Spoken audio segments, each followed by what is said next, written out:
A few days ago, I uploaded a video called I Wasted 4 Years of My Life. After making that video, I realized one thing. Maybe I didn't waste 4 years, maybe I wasted thousands of hours of my life. So for next 30 days, I tracked every single hour of my life, and what I found shocked me.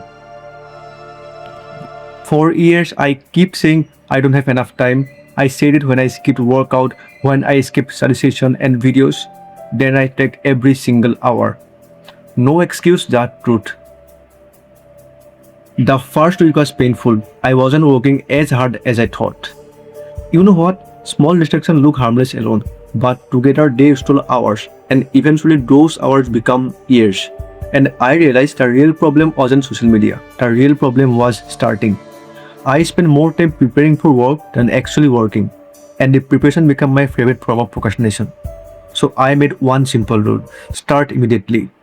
No motivation, no perfect mood, no waiting, just start.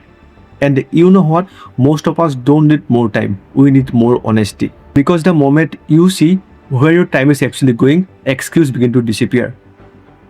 So if you're like me, just one simple advice: track every single hour of your day. And I am still far from where I want to be. But for the first time in years, I know exactly where my hours are going. So if you're around my age trying to rebuild your life, subscribe.